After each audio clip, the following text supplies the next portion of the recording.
दोस्तों, राहुल गांधी ने केरलम में चुनावी कैंपेन शुरू कर दिया है, लेकिन इस बार का जो उनका अंदाज है वो अखिलेश यादव वाला है। अखिलेश यादव के मूल मंत्र के साथ राहुल गांधी केरलम को जीतने की प्लानिंग कर रहे हैं। केरलम की सड़कों पर साइकिल चलाकर राहुल गांधी अचानक लोगों के बीच पहुंच गए उनसे मिलने के लिए। अब तक राहुल गांधी बाइक पर निकले, पैदल निकले, लेकिन इस बार राहुल गांधी साइकिल की सवारी पर केरलम की सड़कों पर निकल पड़े हैं। दोस्तों, 9 अप्रैल को केरलम में चुनाव होना है और इसलिए चुनावी कैंपेन भी शुरू हो गया है। राहुल गांधी ने भी रैलियां शुरू कर दी हैं, लेकिन इस बार उनकी तैयारियां अखिलेश यादव के मूल मंत्र वाली हैं। जिस तरीके से अखिलेश यादव यूपी में साइकिल चलाते हैं, लोगों के बीच पहुंचते हैं, ठीक उसी तरीके से राहुल गांधी भी अचानक साइकिल पर सवार होकर केरलम की सड़कों पर निकल पड़े हैं। आप सबसे पहले इन तस्वीरों को देखिए। ये तस्वीरें पुथुपल्ली कोट्टायम की है, जिसमें राहुल गांधी लोगों के बीच उतरने पहुंचे तो उन्होंने अपनी गाड़ी से निकलकर साइकिल पर बैठना जरूरी समझा और साइकिल पर बैठकर ठीक अखिलेश यादव की तरह पंपाड़ी से शुरू होकर कुछ किलोमीटर तक उन्होंने साइकिल चलाई।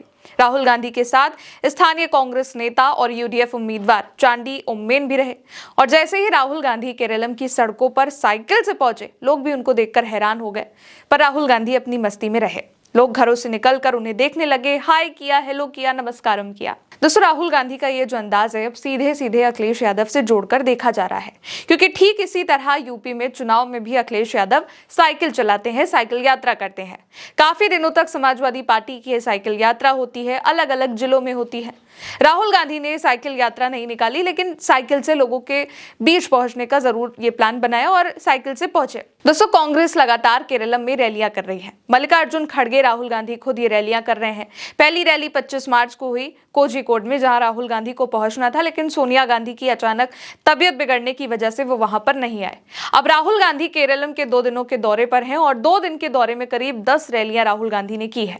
30 मार्च को राहुल गांधी ने 5 जगहों पर रैली करी। आदूर में की, पाथनामथिट्टा में करी, पुथुपल्ली में रोड शो किया, जनसभा की और कांचीकुजी में मीटिंग करी, अथिराम्बुजा में रैली करी। इसके अलावा भी अभी उनकी 4 रैलियां ऐसी हैं जो कि केरलम में अलग अलग जगहों पर हैं। केरलम में दोस्तों कुल 140 सीटें हैं और यहां पर कांग्रेस यूनाइटेड डेमोक्रेटिक फ्रंट गठबंधन में है, यानी कि यूडीएफ गठबंधन में है। इसमें इंडियन यूनियन मुस्लिम लीग है, केरला कांग्रेस जोसेफ है, केरला कांग्रेस जैकोब है और रेवोल्यूशनरी सोशलिस्ट पार्टी है। लेकिन सबसे ज्यादा सीटें 95 सीटें हैं कांग्रेस के पास, जिन पर वो लड़ेगी। कांग्रेस ने अपने उम्मीदवारों की लिस्ट भी जारी कर दी है, इसलिए अब सारा जो प्लान है वो लोगों तक पहुंचने का है, मुद्दों का है। राहुल गांधी की पहचान ऐसी है कि वो कभी भी किसी भी आम आदमी से मिल लेते हैं, लोगों के बीच पैदल पहुंच जाते हैं तो कभी गाड़ी से। लेकिन इस बार साउथ में उनका जो अंदाज है वो यूपी वाला है, अखिलेश यादव वाला है, साइकिल वाला है। और केवल साइकिल नहीं चलाई, जगह जगह रैली में लोगों को संबोधित किया, सरकार से सवाल करे। राहुल गांधी ने केरलम में बेरोजगारी के मुद्दे को उठाया है कि सब कुछ अडानी और अंबानी या फिर उनके राजनीतिक संगठन के लिए किया जाता है और अगर आप आम आदमी हैं तो आपके लिए कुछ नहीं है।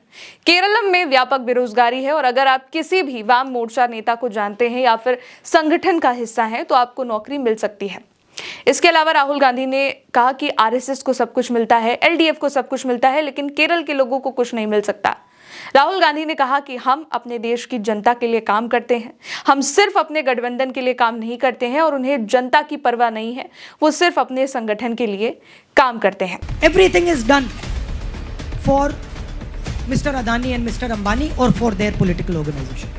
അവരെന്ത് ചെയ്യുന്നതും ഒന്നുകിൽ അദാനിക്ക് വേണ്ടിയാണ്, അല്ലെങ്കിൽ അംബാനിക്ക് വേണ്ടിയാണ്, അല്ലെങ്കിൽ അവരുടെ രാഷ്ട്രീയ സംഘടനയ്ക്ക് വേണ്ടിയാണ്। But if you're a common और केवल बेरोजगारी ही नहीं, एफसीआरए बिल पर भी राहुल गांधी ने सरकार से सवाल किया है। राहुल गांधी ने कहा कि एफसीआरए आरएसएस को फायदा देने वाला एक तरीके का बिल है, बाकी एनजीओ को इससे कोई फायदा नहीं होगा। असल में 25 मार्च को लोकसभा में एक बिल पेश किया गया और यह बिल भारत का एक कानून है जो कि विदेशी फंडिंग कंट्रोल करता है। खैर, तमाम मुद्दों पर राहुल गांधी ने यहाँ पर सवाल उठाए। केरलम से राहुल गांधी का एक पुराना कनेक्शन भी है, वायनाड से सांसद रहे हैं। 2024 में जब वो रायबरेली से जीते तो उन्होंने ये सीट छोड़ी और फिर प्रियंका गांधी ने यहाँ से उपचुनाव लड़ा और जीती। राहुल गांधी को केरल का बेटा भी कहा जाता है। इससे पहले 25 मार्च को जब केरलम में रैली हुई तब भी राहुल गांधी नहीं थे, लेकिन उनका जिक्र हुआ। इमरान प्रतापगढ़ी यहाँ पहुंचे थे, उन्होंने राहुल गांधी के सीक्रेट प्लान को बताया और अब जब राहुल खुद केरलम में हैं तो एक दिन में 5-5 रैलियां कर रहे हैं ताकि ज्यादा से ज्यादा लोगों के बीच पहुंच सके, उनसे कनेक्ट हो सके। और इस बार जो उनका प्लान है वो अखिलेश यादव के मूल मंत्र वाला है, क्योंकि इस बार उनकी जो सवारी थी वो साइकिल है। फिलहाल दोस्तों, मेरे साथ इस खबर में इतना ही। आप देखते रहिए उल्टा चश्मा यूसी। शुक्रिया।